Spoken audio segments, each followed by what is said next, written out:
¿A quién nos encontramos hoy viniendo por acá? Ay, nos encontramos a Prieto. Al autor de El esta autor canción. de ¿En serio? Mirá Sí, qué lo loco. saludamos. Yo estaba con un No. gorro un poco ridículo y me parece que Y se asustó. se asustó. acá. Estaba con un gorrito medio del cupo. Ahora vamos a traer el gorrito tuyo. Bueno, Marina Arias, la lectora amigable que nos trae literatura, aspectos, Sí. autores, libros, libras, No, libras no, ojalá. autores y autoras, quise decir. Bueno, en este caso, ¿qué libro traes? Traje Furtivas, la novela nueva de Francisco Tete Romero, Ah. gestor cultural de la provincia del Chaco. Mirá. Bueno, es una novela con una prosa muy vertiginosa y muy veloz, porque está contada como un largo diálogo entre varios personajes que se escriben entre ellos, ¿no? Ah. Entonces, hay algo ahí que la hace... No, no exactamente. Ah. Está bien lo que decís. No, no son cartas, sino que es como que un personaje le cuenta al otro Ajá. o a la otra. Pero le cuenta así. Le va contando la historia que empieza, ahora van a ver, con dos chicas muy jóvenes Ajá. que se llaman Paula y Mara, cuya mamá fallece y quedan a cargo de su padrastro, que es un viejo bastante horrible, que las explota bastante, pero al mismo tiempo es lo único que tienen, ¿no? Ahí se produce como... Me hizo acordar a Las hamacas voladoras, un cuento de Miguel Briante bastante Sí. conocido, donde hay un chico Y un viejo, que ¿no? queda a cargo de un viejo, claro, Ah. que el viejo es un maltratador, pero al mismo tiempo lo único que tiene en el mundo es ese viejo. Claro. Así empieza también Furtivas. Lo de Furtivas tiene que ver con cómo las llama este viejo, Ah. pero por ahí arranca. La cuestión es que en cada capítulo habla uno de los personajes. En alguno habla Mara, en otro habla Paula, después aparece otra mujer que es Laura, y también habla Sebastián, que es el padre de Laura, en alguno de los capítulos. Todo esto para decirles que es medio neblinoso, y está muy bien hecho, no es explicativo, porque como supuestamente está hablando con otro personaje, hay cosas que ese personaje sabe. Entonces, Ajá. lo que va contando, una tiene que reponer alguna información que no está. Claro. Todo eso está bastante saldado con unos primeros párrafos que tiene cada capítulo, en el que aparece una voz como más omnisciente, que cuando se avanza en la novela te das cuenta que son como fragmentos de unos diarios, que son unos cuadernos verdes de Sebastián, que es un hombre más grande, que es el padre de Laura, que ha sido combatiente en las Malvinas, y que además tuvo que irse de Buenos Aires por descubrir ciertos papeles que vinculaban a la dictadura con cuestiones de delitos económicos, chanchullos económicos, Mira. que tiene vínculos con exiliados y con militantes. Bueno, ese es el personaje de Sebastián. Esos primeros párrafos que aparecen en cada capítulo resultan ser como fragmentos que escribió en su diario este personaje, que es más grande. O sea, esas vicisitudes, digamos, de este personaje son bien de la postdictadura. Exactamente. Digamos, no de ahora. Sí, la novela es así.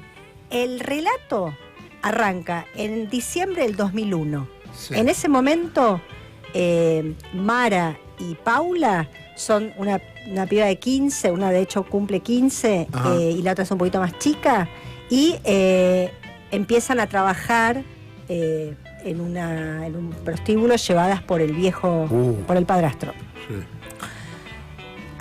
La cuestión avanza, en el medio hay un incendio, hay como varias peripecias que van viviendo, hasta que en un momento, ayudadas por un personaje que se llama el Tano, se escapan de ahí, están como en un barrio de los márgenes de Resistencia, y se escapan y empiezan como una especie de periplo, como si fuera el juguete rabioso de Art, que es ese personaje que le van pasando cosas y se va encontrando. Bueno, empiezan a ir, hay muchas ciudades, van de los márgenes de ahí de Resistencia a Parque Lezama, acá en la capital federal. Después van a Asunción del Paraguay. De Asunción del Paraguay pasan a Brasil, se quedan 13 años en Brasil. Todo eso te vas enterando por lo que van contando. Sí. Hay un vínculo ahí con la cuestión de la trata de personas y con también el narcotráfico, porque en Río están en Curitiba primero y después en Río, y ahí una de ellas se engancha con un personaje que se llama Mario, que, bueno, no hay que spoilear, pero que termina vinculado, hay algo medio Ciudad de Dios, como la cosa de las favelas en Río y ciertos vínculos con el narcotráfico. Pero antes que nada les quería leer 2 acápites que tiene la novela. Acápites son los epígrafes que están al principio. Uno es de una sobreviviente de la ex-ESMA y que dice así, espérenme un minuto. Dice así: busco el plural que me salvó de la tristeza. Y es una frase de Ana María Sofiantini, Rosita, sobreviviente de la ESMA. No es casualidad. Busco el plural que me salvó de la tristeza. Que me salvó de la tristeza. Wow. Es una novela muy política, por eso, bueno, por eso les quería leer estos 2 epígrafes, que uno es que tiene que ver con la dictadura y con las víctimas de la dictadura, y el otro es un poema de una poeta famosa, se llama Claudia Massín, que dice así: no te vayas, no te canses de pelear un ejército de 2, aunque parezca modesto, inofensivo, puede hacer temblar la tierra. No es que vayamos a cambiar las cosas. La victoria es que las cosas no nos cambien a nosotras. Y no es poco. No es poco seguir basándonos en la noche como insectos que se apiñan alrededor de la luz.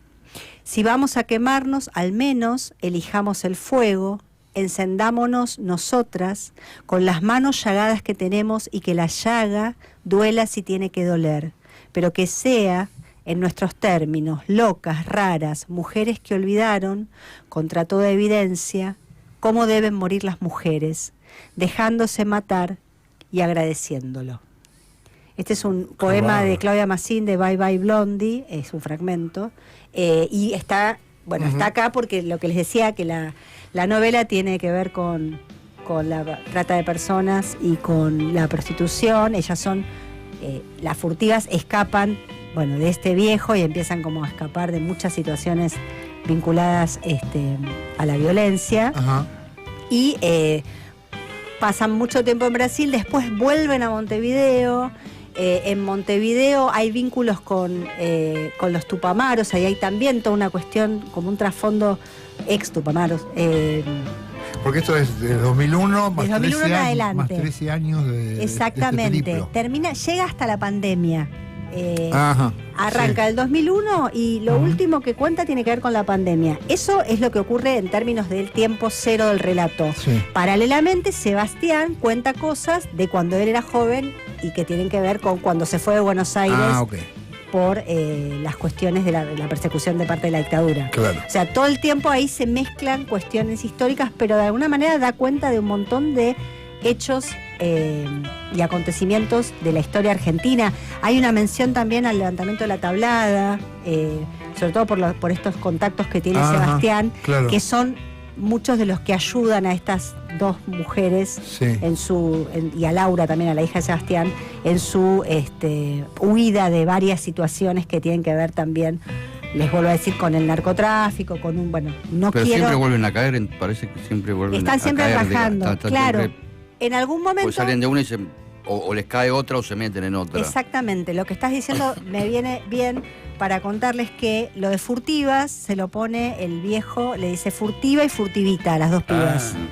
Y en algún momento la mayor, Mara, se da cuenta de que de alguna manera ese apelativo de parte del viejo se le hizo como carne y siguen huyendo permanentemente.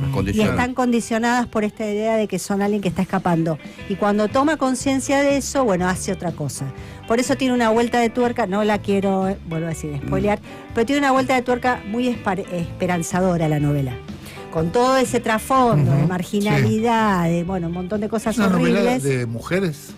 Es una novela, sí, de política, de mujeres, de una mirada muy feminista y muy de denunciar también todas estas cuestiones, estos maltratos y crímenes cometidos contra las mujeres, totalmente.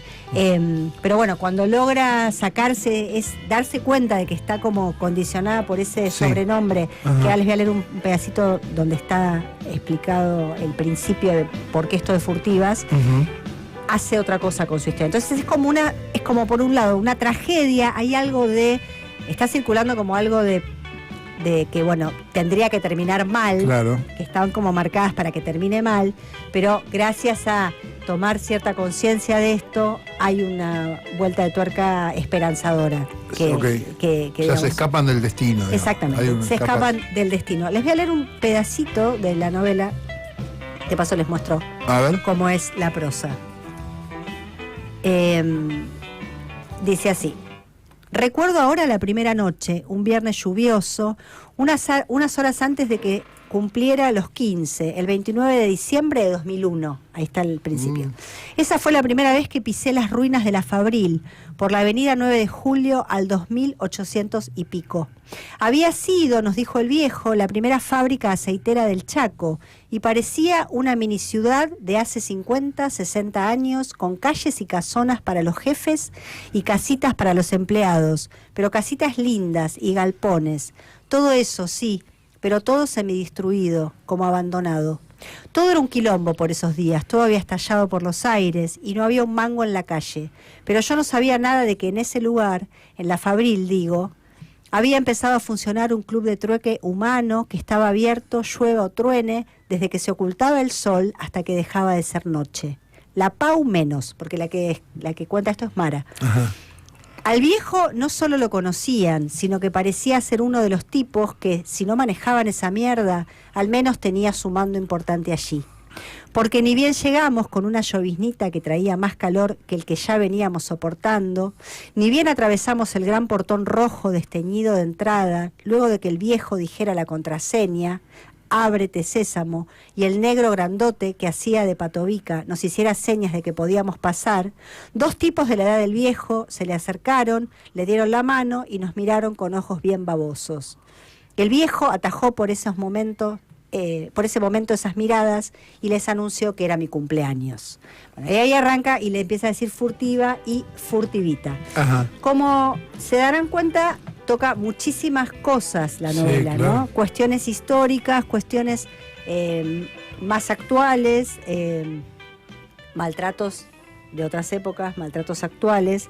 Entonces le pregunté a Tete Romero cómo se le había ocurrido esta novela, de dónde había salido, cómo había sido que se le apareció esta historia. Y Tete Romero me contestó esto. Nace de una recorrida por una vieja fábrica de aceite con toda una barriada, con casas y calles, como detenida en la década del 50 en Resistencia, que adelante tiene un restaurante. Yo iba recorriendo ese lugar y encontré en una de las calles más oscuras una casa oscura, una celosía de madera rota y unos ojitos que me miraban de niña, de adolescente. ¿Qué me transmitía esa mirada? Me transmitía, escribí, mirada furtiva. Luego leí un poema de Alejandra Pizarnik, una mirada desde la alcantarilla puede ser una visión de mundo. La rebelión consiste en mirar una rosa hasta pulverizarse los ojos. De modo que nació la novela con un punto de vista, el punto de vista de la furtiva. Furtivas son clandestinas, son huidizas, son mujeres que están huyendo y están huyendo de la trata. Bueno, ahí sintetizaba Tete Romero cómo se le ocurrió la novela, me pareció como la imagen esta que cuenta de los ojitos ahí. Sí, en esa casa tan oscura. Y cómo, bueno, Pero esto entrelazado con luchas emancipatorias. con un montón de ¿no? cosas, con cuestiones históricas, Claro. con cuestiones de resistencias, con cuestiones de crímenes y con cuestiones de injusticias también. La novela está publicada por Ediciones Contexto de Resistencia. La colección en la que está se llama La Tierra Sin Mal, que es una colección que rescata autores del NEA, del noreste argentino. Y ese título, La Tierra Sin Mal, tiene que ver con algo de la mitología guaraní, como un lugar sagrado, mitológico, en el que es posible liberarse, un poco como la idea de los vikingos cuando mueren, ¿no? Y van y los Valhalla. espera, exacto, mira Ajá. cómo sabes, donde los Qué bien, espera o sea. Odín. Bueno, esto es algo parecido. Ajá. Por supuesto, lo de la tierra sin mal es una traducción, pero tiene que ver con la mitología guaraní. Se consigue la novela a través de una librería virtual, que de paso quiero mencionar, que se llama Salvaje Federal, y que es una librería dedicada a la circulación de textos escritos en provincias. Parte del equipo y de la gente que está ahí es Selva Almada, que es esa escritora Ajá, entrerriana, y que una hermosa tarea la que hacen es esto de poder hacer llegar esos textos, esas novelas, esos libros que no siempre se conocen en el resto del país. Acá Claro. seguimos siendo Claro, un país muy publicás centralista en el Chaco y es Buenos muy Aires. difícil después, conseguir desde otras provincias o mismo llegar a la capital. Entonces, ¿cómo es que entras a qué editorial? Se llama Salvaje Federal, es una librería, también tienen editorial, tienen un Pero montón de es- cosas. lo encontrás, Lo encontrás, lo es googleás, verdad. Salvaje Federal. Y tenés ahí Furtivas y muchas otras novelas. Y si no, quienes anden por la capital, por nuestra ciudad, en el Centro Cultural de la Cooperación, en la librería Badaraco, también se consigue Furtivas. Se las recontra recomiendo. Y nada, y también los otros libros de Tete Romero. Bueno, muchísimas gracias, No, me gracias a encantó. ustedes. Gracias. Marina Arias, la lectora Me amigable, alegro. hoy con Furtivas de Francisco Tete Romero. Ya venimos.